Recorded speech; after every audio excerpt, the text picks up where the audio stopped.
Tempo de trazer alívio para nossa alma. O tempo de louvar é o tempo de nós abrirmos o coração e a mente para o Senhor. O tempo de louvar é o tempo de gratidão e de reconhecer aquele que é Senhor. O tempo de louvar também é tempo de se alegrar. Amém? Quando louvamos o Senhor, Deus ele se alegra. Assim como quando nós somos elogiados, nós ficamos alegres, sim ou não? Sim. O louvor é a mesma coisa. O louvor é o reconhecimento da grandeza, da glória e do poder de Deus. O louvor é dizer que Deus ele é maravilhoso, Ele é grande e Ele é Senhor das nossas vidas. Quando nós louvamos, nós abrimos os céus sobre a nossa cabeça, para que as nossas orações possam seguir adiante.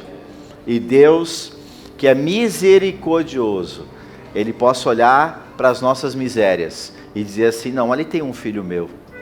Ele me louva, a coisa está ruim para ele.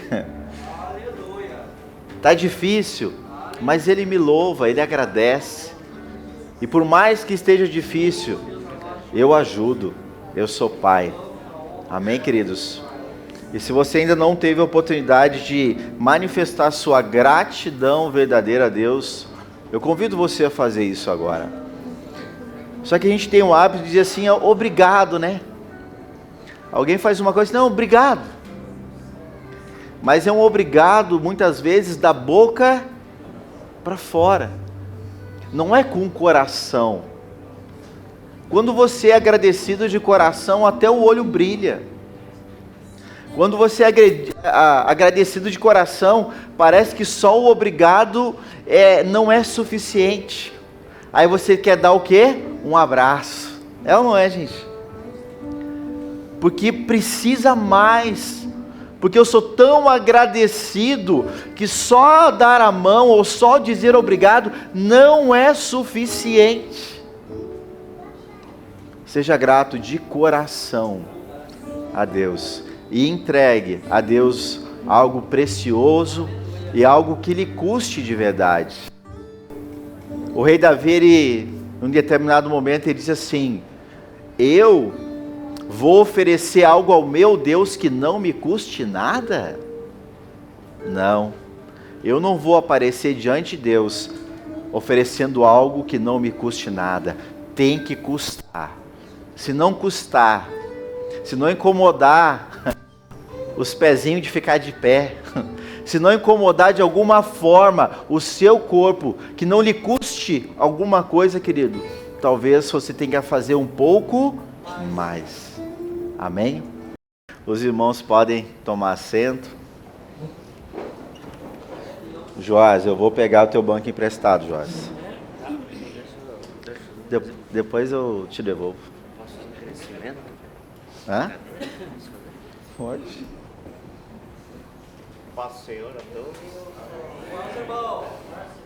Eu ganhei um presente e quero dizer à igreja que estou feliz por isso. Ganhei uma cadeira nova.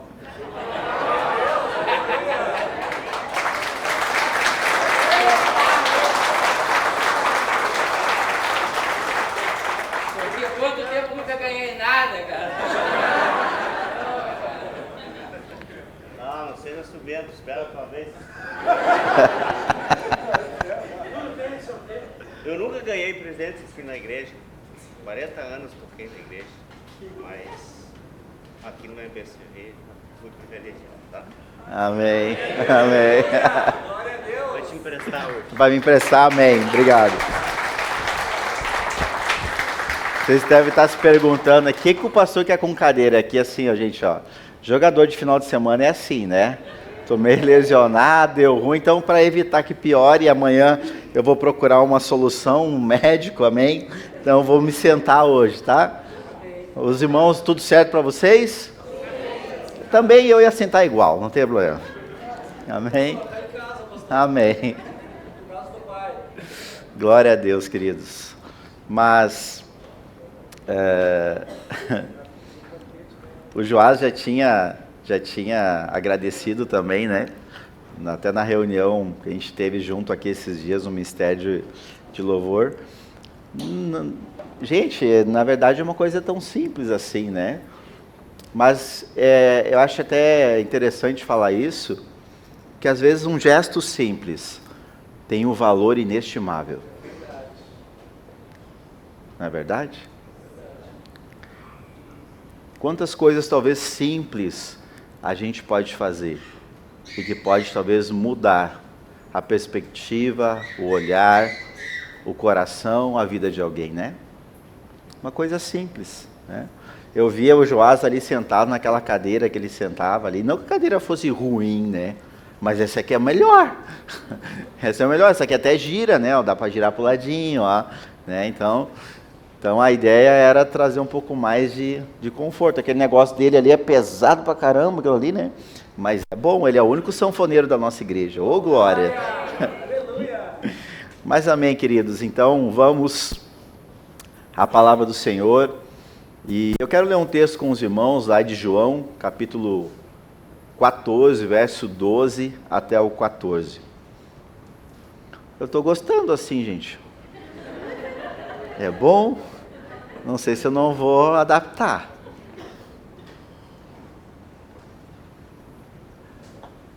Acho que bota só um versículo de cada vez para a letra ficar maior. Isso. Para ajudar meus irmãos que enxergam menos como eu, né? João 14, 12 diz assim, ó: em verdade vos digo, que aquele que crê em mim fará também as obras que eu faço, e outras maiores fará, porque eu vou para junto do Pai. 13. E tudo quanto pedirdes em meu nome, isso farei, a fim de que o Pai seja glorificado no Filho. Se me pedirdes alguma coisa em meu nome, eu o... Amém. Já vou aproveitar essa deixa aqui desse primeiro versículo para dizer para os irmãos aqui algo importante. Quem aqui gostaria que todas as suas orações fossem respondidas, assim como Jesus disse aqui, ó: se me pedir alguma coisa em meu nome, eu o... Você tem todas as suas orações respondidas? Quem tem, levanta a mão. Eu não posso levantar que eu não tenho. Alguém tem? Aí a gente vai perguntar assim: pastor, mas então por que está escrito ali? Sim ou não? Pois é. Só que a Bíblia, ela não se resume num único versículo. Todo texto tem um contexto, e a gente tem que cuidar com o que a Bíblia diz, porque muitas vezes a gente pega um texto isolado, fora do contexto, e usa como pretexto aquele texto. Compliquei demais ou não? Deu para entender? É uma realidade. Mas o irmão Tiago, ele diz assim, que muitas vezes a gente não tem as nossas orações respondidas, ou como Jesus disse aqui, quando nós pedimos algo a Deus, por quê? Porque nós pedimos mal. Não é que a gente é mal, mas a nossa oração não tem um cunho, muitas vezes, ou propósito dentro da vontade de Deus para a nossa vida. Tem um texto bíblico que diz assim: o coração do homem pode fazer planos, mas a resposta certa vem do Senhor. Vem do Senhor. Então, quando a gente começa a olhar a algo mais amplo da palavra, a gente começa a entender, porque muitas vezes, agora volta ao verso 12, o que Jesus disse aqui não se realiza. E ele diz aqui: em verdade vos digo, que aquele que crê em mim fará também as obras que eu faço, e outras maiores. Você tem realizado obras como Jesus fez e maiores que Jesus? Será que a nossa vida tem manifestado essas obras?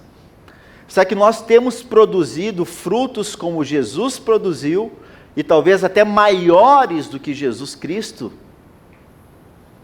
Essa é uma pergunta, queridos, que nós devemos nos fazer, porque Jesus disse que nós faríamos isso, e Ele disse que se nós pedimos, também vai acontecer. Mas por que que não acontece? Bom, eu queria deixar para você agora a brecha, para você ter essa resposta, e eu não vou responder isso para você hoje, amém? Mas para você, então, buscar essa resposta no próximo final de semana, no retiro da intercessão. Já vou dando os anúncios no meio do culto hoje, amém? Porque o retiro da intercessão é sobre interceder, sobre oração, sobre relacionamento, sobre intimidade com o nosso Pai, nosso Deus e nosso Senhor. E ali nós temos a oportunidade de entender, porque muitas vezes aquilo que nós pedimos é mal. De entender, porque muitas vezes o que nós desejamos e manifestamos em palavras a Deus não acontece. Mas às vezes as coisas negativas que a gente fala acontecem mais do que as positivas. Já perceberam isso? Será que talvez, vou dando spoiler aqui agora, né? Será que talvez é porque as nossas obras não estão mais alinhadas com as palavras negativas do que as positivas? A Bíblia diz assim, ó, que do coração do homem procedem as fontes da vida. Fontes, são várias fontes que estão no nosso coração. Quer ver algumas? Fonte do trabalho. Como está o seu trabalho, a sua profissão, a sua renda, a sua receita? Fontes da família. Como está a sua família, o alinhamento, a organização, o relacionamento? Não, pastor, lá em casa é só love you. É lua de mel todo dia, né? Ai, ai, ai, ai, ai. Né? Filhos, ministério, amizades, saúde, várias fontes. Várias fontes. Como está o nosso coração? Dele procedem as fontes. Mas também tem um texto que diz que mora no nosso coração, ou o nosso coração está as coisas nele, que são aquilo que é mais precioso para nós, o tesouro. Tesouro. Então, é um ciclo que acontece, que eu me alimento o meu coração, e do meu coração sai para a minha vida. Então, sabe que talvez não seja porque algumas coisas, elas de fato não estão alinhadas em relação àquilo que Deus deseja, e talvez é por isso que obras maiores a gente não tem conseguido realizar? E eu quero falar um pouco nessa noite a respeito disso, porque isso é extremamente importante, queridos. Porque se Deus fala que é possível, então é possível. Eu creio nisso. Você crê? Se é possível e nós cremos, por que não acontece? Então nós temos que olhar não os sintomas dos problemas, mas as causas. Né? Eu falo repetidamente isso aqui. A gente às vezes está com uma dor de cabeça e toma só o paracetamol, a dipirona. Mas por que eu estou com dor de cabeça? Será que eu estou com sinusite? Será que eu estou com rinite? Será que eu estou resfriado? Será que eu estou estressado? E a gente vai só para o dipirona. Não vai resolver o problema. Ele vai amenizar o sintoma, a dor. Vai aliviar. É o meu caso aqui, ó. Achei que eu tinha simplesmente sofrido, baita atleta, 5 minutos de jogo, já fui paralisado. Né? Achei que tinha sido uma cãibra, porque eu já senti cãibra, a dor foi parecida. E eu já fui para o escanteio, já me joguei lá, dei aquela velha esticada no pé, eu digo, não, daqui a pouco eu estou de novo, e nada de ir de novo, e nada, e fui caminhar e não conseguia botar o pé no chão, eu digo, e agora? Aí o irmão disse assim, será que foi só cãibra? Tudo que eu não queria ouvir de ninguém, né? E aí eu constatei que não foi só cãibra, porque desde sexta-feira eu estou mancando, né? Não consigo caminhar normalmente. Então significa que aquela bolsinha de gelo que eu botei não adiantou, né? Não sei se eu falo agora o nome. Né? Ali, ó, o irmão tá rindo, Darley. Ele disse, tava no jogo, o Darley disse para mim assim: pastor, bota canela de velho, rindo de mim. Aham. Mal ele sabia que eu tinha em casa. É que eu ganhei, né? Eu ganhei, tá? Não é que eu sou velho, tá? Vai nessa. Então, botei a canela de velho, botei o gelinho. Sintoma. Tratar o sintoma não resolve. Agora eu vou ter que ir a fundo, atrás, para ver o que foi. Mas em nome de Jesus eu estou bem. E, né, próximo jogo, se Deus quiser, nós estamos lá. Queridos, você quer fazer obras maiores como o Senhor ou não? Não senti firmeza. Será que dá para pedir mais uma vez aí? É. Queridos, os irmãos querem fazer obras maiores que Jesus fez? Oh, glória, agora eu gostei. E é possível. Porque a Bíblia diz também que tudo é possível aquele que crê. Agora vamos dar um pulinho lá em Colossenses. O que foi que Paulo falou a esses irmãos a respeito disso? Literalmente a respeito disso. Colossenses no capítulo 3, a partir do verso 1. Vamos ler ali o que foi escrito a esses irmãos. E ele começa dizendo o seguinte: portanto, se fostes ressuscitados juntamente com Cristo, buscai as coisas da onde? Lá do alto. Por que lá do alto? Porque é lá onde Cristo vive, assentado à direita de Deus. Pode continuar. Vamos até o 4. Pensai então nas coisas lá do alto, não nas que são aqui da terra.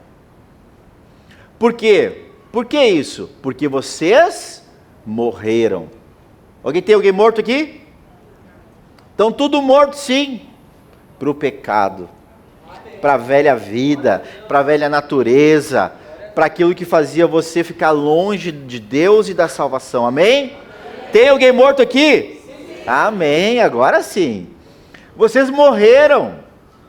E a vossa vida agora, daqueles que morreram em Cristo, está oculta juntamente com Cristo, em Deus. E o 4? Quando Cristo, que é a nossa vida, se manifestar, então, vós também sereis manifestados com Ele em glória. Aleluia. Tem algo muito interessante aqui, que ele começa, põe o verso 1 de novo, por favor, e ele começa lá dizendo logo no início: vocês foram ressuscitados juntamente com Cristo. Como que eu sei se eu fui ressuscitado com Cristo? Quem aqui é salvo? Amém. Tem alguns que não levantaram a mão.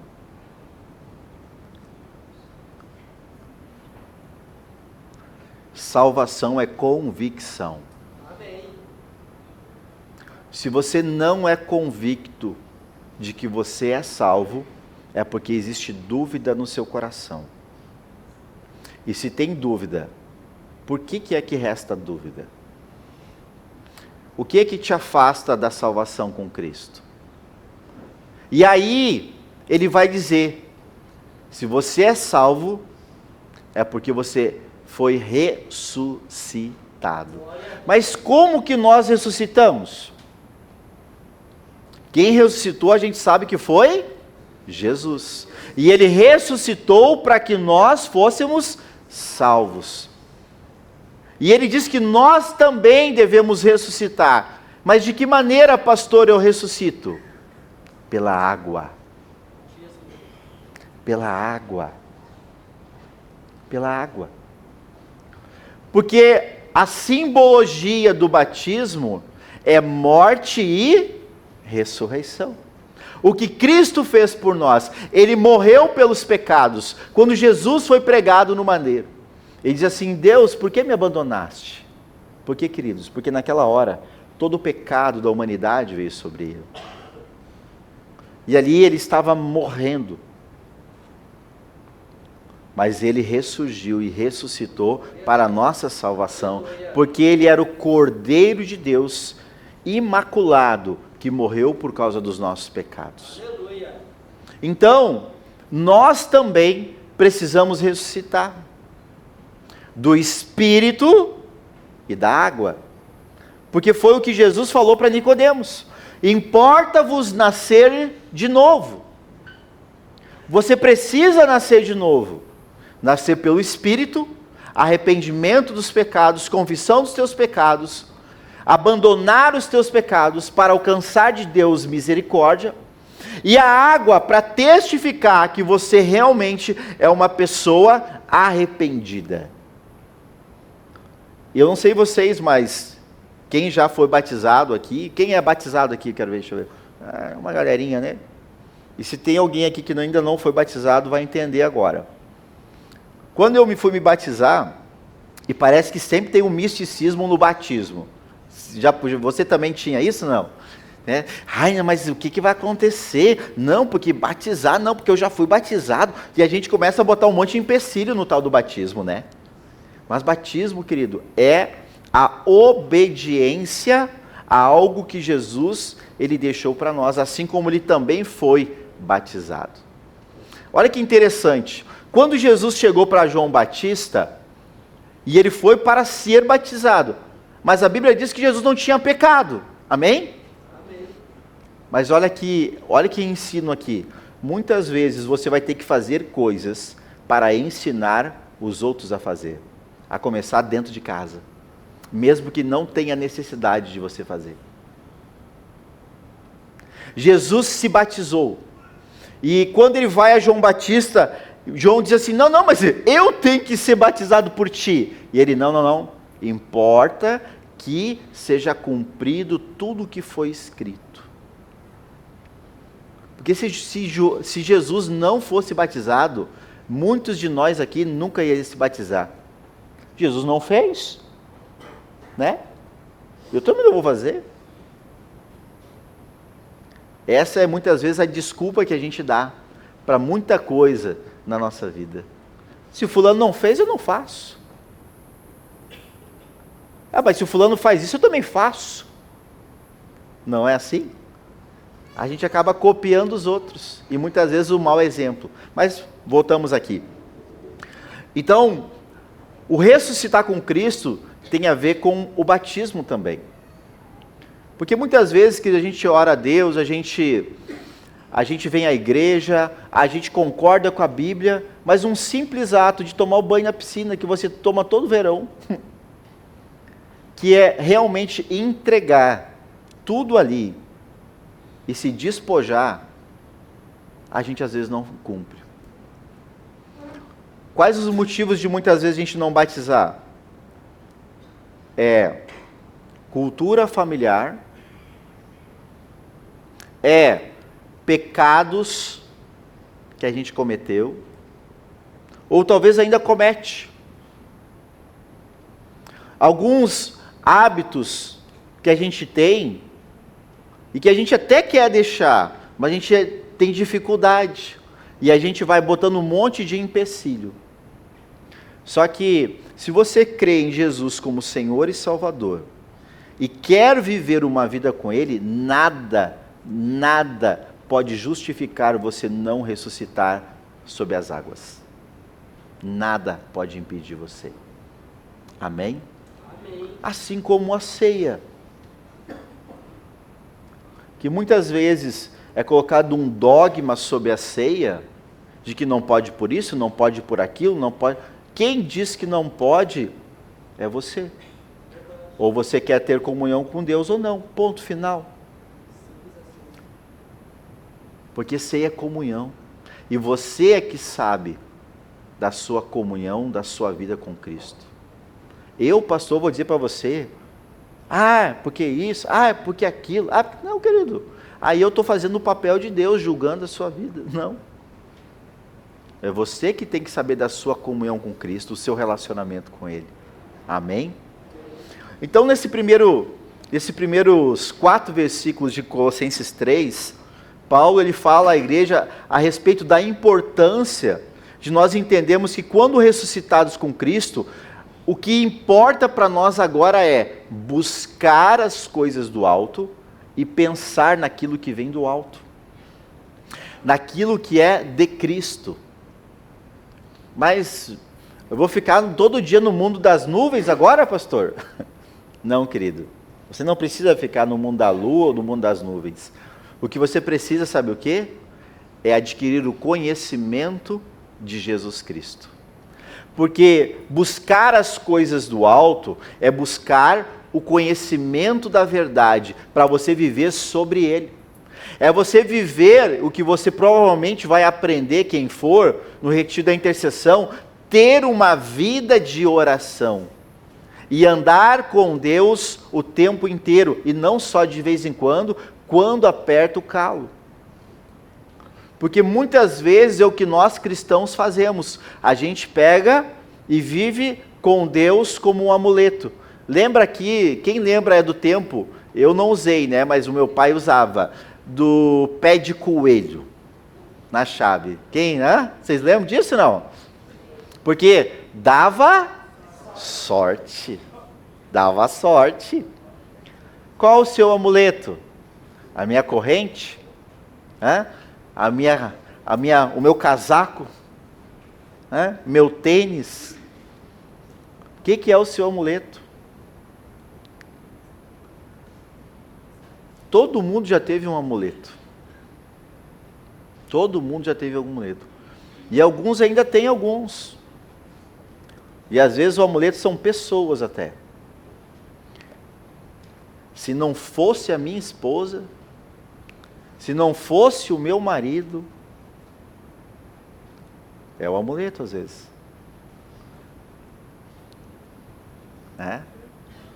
Se não orasse, ele não orasse por mim, se ela não orasse por mim. Gente, o que é isso? Quando a gente tem um amuleto, a gente está terceirizando responsabilidade. E está idolatrando, que é o que Deus abomina. Idolatria. Idolatria não é só você se ajoelhar diante do que a gente muitas vezes tem a imagem, que é sobre um santo, a imagem de um santo. Não. Idolatria pode ser muitas coisas. Pode ser um carro, pode ser um bichinho, né? Pode ser limpeza, sabe? Mulher que tem mania de limpeza, a casa assim, se não tiver o brinco, né? Se eu vou olhar para o chão, não me vê, muitas coisas pode ser idolatria. E Deus está dizendo, o que importa são as coisas em Cristo.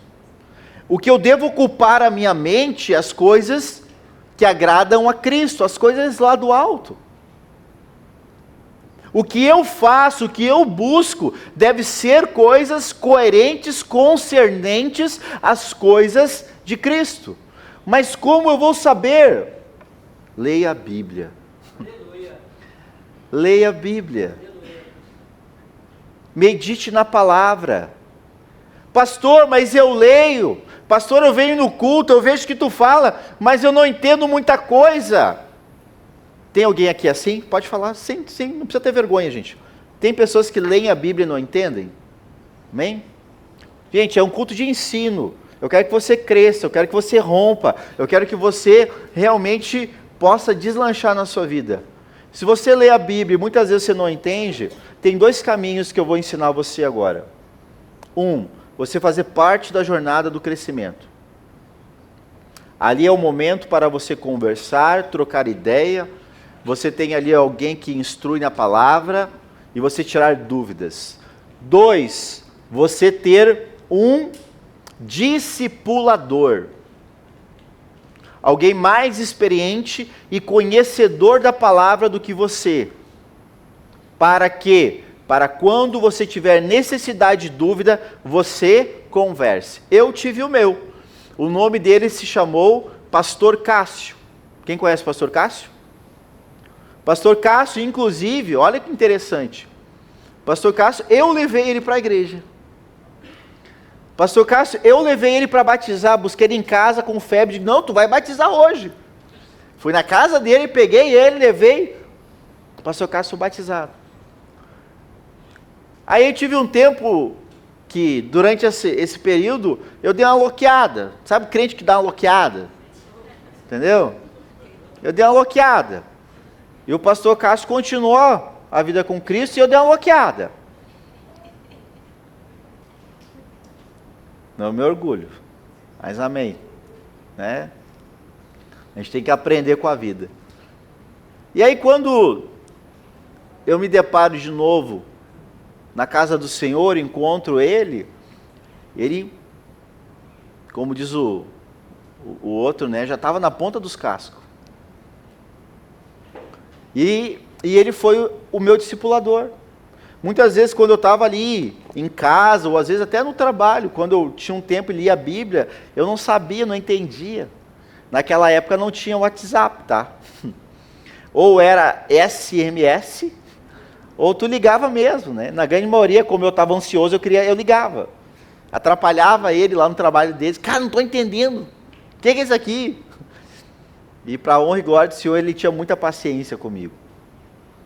Querido, você precisa de um discipulador. Eu vou dizer para você, todos nós aqui precisamos. Inclusive eu. Porque a única maneira de nós crescermos muitas vezes na vida é tendo alguém melhor do que nós junto conosco. Até eu ganhei uma camisa da minha esposa, né, amor? Lá de Minas agora. Como é que é mesmo aquela frase? Os mineiros dizem assim, junto dos bão é que tu fica melhor. Né? Cadê os mineiros aí, né? Aí os mineiros, né? Junto dos bão é que tu vai ficar melhor. Tem que andar com quem é bom. Tu vai ficar melhor. Quem sabe o que tu não sabe? Quem, né, já passou por aquilo que você ainda, ou já está passando? Então, nós precisamos aprender, queridos, que nós precisamos buscar. E aquilo que é santo, aquilo que é agradável, aquilo que é bom, aquilo que Deus realmente deseja para as nossas vidas. E não permitir que coisas que faziam parte da nossa vida continuem fazendo. Quer ver algo? Agora bota lá para nós o verso 5. Porque em um determinado momento ali ele diz que nós devemos morrer. Fazei, pois, morrer a vossa natureza terrena. Nós devemos fazer morrer. Que são o quê? Prostituição, impureza, paixão lasciva, desejo maligno e avareza, que é, aqui está dando outro exemplo de idolatria, a avareza. Quem sabe o que é avareza aí? Alguém diz para mim aí? O que é avareza? Alguém sabe? Avareza? Não, avareza avarento. É que não olha, é que nem mão de boi, né? Não abre, não tem dedo, não libera. Avarento. Avarento. Sabe que tem um monte de avarento aqui hoje? Essa agora vocês não vão gostar. Posso? Tem ar-condicionado ligado, né? Tem telão funcionando. Dá para ir no banheiro, dar descarga na água. Como a gente consome coisas e a gente acha que o pastor é ladrão. A gente acha que o dinheiro, que o dízimo não é de Deus. Pode ter pastor ladrão, mas aqui não tem. Idolatria, amado. Eu não sou idólatra. Não é o que estou dizendo, é a palavra. Os benefícios a gente quer, né? Só que tudo tem um custo. Tudo tem um custo. Tudo tem um custo. né? E eu não estou falando aqui para pedir o seu dinheiro. Eu estou falando aqui para que você não seja rejeitado por Deus por causa da idolatria. Eu estou falando aqui para você, para que você tenha as suas orações respondidas. Para que você possa fazer obras maiores que Jesus fez. Ah, mas eu quero. Mas e aí? Será que eu ainda continuo na minha natureza terrena? Trocando, porque prostituição ali, gente, ó, não é só do corpo. Prostituição também é trocar Deus por outras coisas. Porque prostituição é isso. Aquilo que você diz ter compromisso e trocar por outra coisa, né? É ou não é, gente? Isso é se prostituir. Isso é negociar o que você tem como certo, né? Impureza. E aí vai, né? Então, às vezes, a gente diz, não, mas eu estou em Cristo. Ah, mas as coisas acontecem, eu não sei por que não acontece. Ah, mas eu estou em Cristo. Ah, mas eu não tenho paz. Ah, mas eu estou em Cristo. Eu sou filho, mas as orações não são respondidas. Ah, mas eu estou em Cristo e eu vivo em crise. Por quê? Por quê? Por que as obras não estão acontecendo na minha vida, se eu sou cristão? Eu já repeti várias vezes aqui e reforço hoje. Vir à igreja não te torna um cristão. Obedecer a Deus, sim. Por quê? Porque os cristãos... Por que eles foram chamados cristãos? Você sabe por quê? Está escrito na Bíblia isso. Porque o que eles faziam era parecido com o que Cristo fazia.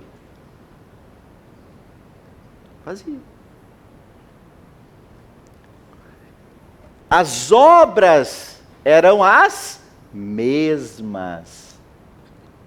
Ou obras até maiores. Olha o que Pedro fez. Pedro, quando ele entendeu o chamado, que Jesus foi pegar ele lá de novo pescando, depois que ele ficou emburrado, depois que ele foi contrariado, depois que ele se sentiu mal pelo que ele fez, ele fugiu. Alguém já aconteceu isso aí? Você fez algo errado, se sentiu mal e fugiu. Que nem Adão. Ficou com vergonha. Ai, Deus, a mulher que tu me deu, bota a culpa nos outros e não assume a responsabilidade. Pedro fez o quê? Fugiu. Por quê? Porque quando ele disse para Jesus, eu estou contigo até a morte. Eu morro por ti, Jesus. Só que daí Jesus falou para ele, rapaz, você não sabe o que está falando não. Hoje, 3 vezes o galo vai tocar, vai cantar, e tu vai me negar. Não, até o galo cantar 3 vezes tu vai me negar. E aí quando ele viu que o galo cantou, que não era um galo de verdade, tá bom, gente? Não era um galo, não. Ele ficou frustrado, ficou decepcionado e Pedro vazou. Pedro voltou a pescar. Jesus foi lá no mar pegar ele de volta. E quando Pedro entendeu, se arrependeu, reconheceu que era ele o problema e não eram os outros, aí ele foi cumprir o chamado. E aí a primeira pregação de Pedro, o que acontece? 3.000 pessoas são batizadas. Obras maiores que Jesus fez. Ele lembrou, ele entendeu. O Senhor quer que nós façamos obras maiores. O Senhor quer que nós nos comprometemos de verdade com o Evangelho. E todos nós aqui, queridos, não vamos errar. Todos nós somos humanos. Temos alma, temos sentimento, temos pensamentos, temos história. e que muitas vezes algumas nos assombram ainda, enquanto elas não são resolvidas. Mas quando nós entendemos e começamos a resolver essas assombrações da nossa vida, muitas coisas vão se tornando claras, caminhos vão se abrindo, e a gente vai conseguindo cumprir a verdadeira vontade do Senhor. Então, o chamado que Ele faz para aqueles que se unem com Cristo, é que nós devemos morrer para a nossa natureza terrena. Isso tem que ficar no passado, como diz lá a palavra, acho que é 2 Coríntios 5,17, quem está em Cristo, nova criatura é, e as coisas velhas já passaram. Vamos adiante ali, versículo 6, por estas coisas é que vem a ira de Deus, sobre quem? Sobre os filhos da desobediência. Quem que é desobediente? É aquele que não sabe? Não, é o filho que recebe a instrução, que tem o conhecimento, mas ele escolhe não obedecer. Como você trata o seu filho que escolhe não obedecer? Como você trata com ele?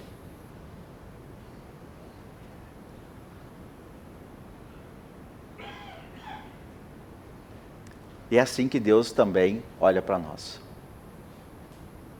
Porque uma coisa é o teu filho fazer algo que você nunca ensinou, você nunca explicou, nunca instruiu. Quer ver? Eu vou dar um exemplo do meu filho, Samuel. A Samuel acho que tinha uns 2 aninhos, eu acho, amor, me corrija se eu estiver errado. Cheguei em casa e a Dani disse assim, amor, eu tenho um negócio para te contar que o Samuel fez aí. Eu disse, o que houve, né? Pelo jeito que ela veio, já deu a entender que a coisa não era pouca coisa. Mas ele era novinho, tinha uns 2 anos. Ele fez um desenho para ti. Bom, né? O problema é que o desenho foi na lateral do carro com uma pedra. Ele pegou uma pedra e desenhou uma obra de arte para o pai, no carro do papai. Bom, na hora assim, subiu, desceu, parecia um elevador, né? Mas eu assim, gente, já aconteceu. Então, dei uma olhadinha, eu respirei, sentei, acho que ela estava até tomando um chimarrão, tomei um chimarrão junto e digo, amém. Até acho que ela esperava, a minha esposa, uma reação diferente minha, porque ela me conhece bem, né? Mas naquele momento eu entendi que não adianta. Mas também eu nunca disse para ele que não podia fazer isso. Também nunca imaginava que ele faria isso. Mas quando a gente dá instrução, o que você espera? Que a pessoa faça, siga e ande sobre aquilo que foi instruído. E quando isso não acontece, a Bíblia diz que vem o que? Sobre a ira. Não queira, amado, que a ira de Deus venha sobre a sua vida. Nunca deseje isso para a sua vida. Porque quando a mão de Deus pesa, como já diria o bom gaúcho, o bicho pega. E sabe como eu sei disso? Sabe quem passou por isso? Foi Davi. Davi fez algo que Deus disse para ele que não era o tempo. Davi contou o número de pessoas, de soldados para ir para a guerra. Ele fez o chamado censo. E Deus ficou indignado. Sabe por quê? Porque Davi não confiou no braço de Deus. Davi confiou nos seus soldados. E aí Deus manda um profeta falar para Davi, escolhe Davi, uma dessas 3 maldições. Eu não vou lembrar direitinho das 3, tá? Porque isso veio agora, o Espírito me trouxe. Mas Davi disse assim, eu vou escolher aquela onde eu não dependa da mão humana, porque Deus é rico em misericórdia. E então veio a peste sobre o povo. E durante alguns dias aconteceu isso, e muitas pessoas morreram. Veio a ira de Deus sobre a desobediência. E aí ele clamou a Deus por misericórdia. E se eu não me engano, até foi na sequência dessa história, aquilo que eu falei antes. Eu oferecerei a Deus algo que não me custe nada. Porque quando Deus age de misericórdia com ele, ele vai até um campo que um homem era dono. Ele disse, eu vou comprar esse campo. Não, Davi, é teu. Não. Eu não vou dar para o Senhor algo que não me custe nada. E ali então ele faz uma oferta, né, de muitos e milhares de animais a Deus, porque Deus foi misericordioso e não exterminou todo o povo. E por que, queridos? Por causa da desobediência. Vocês conseguem entender a profundidade do que é isso? Isso é muito profundo. Isso é muito profundo. A gente brinca com esse tipo de coisa, mas isso é muito sério. Desobedecer a Deus é algo muito sério. E a gente pode ver isso na vida de Saul, primeiro rei de Israel. Deus falou para Saul, Saul, vai e agora acaba com os amalequitas, porque eles traíram, eles foram traíras. Quando o povo de Deus estava entrando, eles vieram pelas costas e atacaram o povo de Deus para exterminar Israel. E Deus livrou. E Deus disse, vai chegar o tempo deles. E quando Deus chama então Saul para acabar com os amalequitas, Saul faz o quê? Não faz o que Deus disse. E por causa da desobediência, Deus diz assim, eu te rejeitei, tu e a tua descendência. É muito sério, queridos, não obedecer a Deus. Eu sempre digo, né, que é muito melhor obedecer do que mandar. É muito melhor. É muito melhor. É muito melhor você estar sentado aí do que você estar sentado aqui. É muito melhor.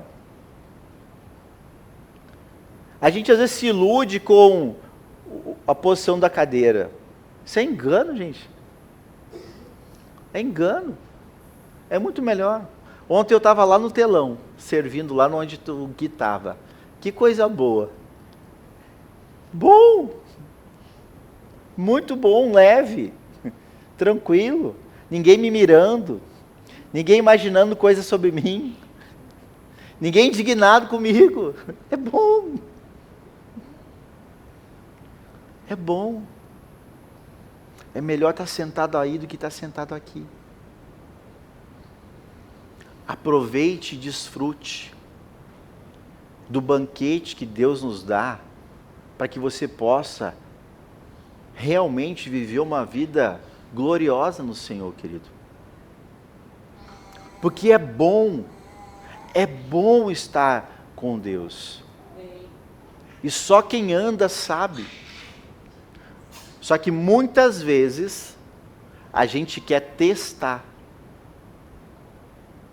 Assim como o filho pródigo. Não, mas eu vou. Eu vou. Me dá o que é meu que eu vou. Então vai. E aí a gente faz o quê? Acaba comendo das alfarrobas dos porcos. Diferente daquela que o Senhor diz na sua palavra, que é aquela que se perdeu. Tem um que deliberadamente diz, eu não quero. Desobediente. Sofre a ira de Deus. E tem o que se perde. Esse precisa de cuidado. Esse precisa que a gente cuide. Esse precisa que alguém vá atrás. Mas o desobediente não quer dar ouvidos para ninguém. Vamos lá, porque senão não vou adiante, né? Ih, rapaz, tem texto aqui ainda. Vai lá, bota 7 para nós. Ora, nessas mesmas coisas, andastes vós também noutro tempo, quando vocês viviam nelas. Pode continuar. Agora, porém, despojai-vos igualmente de tudo isso: da ira, da indignação, da maldição, da maldade, da maledicência, da linguagem obscena, do vosso falar. Tem coisa boa para nós aprender aqui. Pode voltar lá no 8, hoje tem muita coisa boa. Ele diz para a gente se despojar. O que é para se despojar? É tirar, é arrancar, é que não faz mais parte. Então não deve mais fazer parte das nossas vidas esse tipo de comportamento. Não deve mais fazer parte da minha vida aqueles que ressuscitados com Cristo foram, aqueles que buscam as coisas do alto, aqueles que pensam nas coisas do alto, naturalmente não vão viver irados, não vão viver indignados, fazendo maldade, não vão ser maledicentes. O que é maledicência, pastor? Fala mal.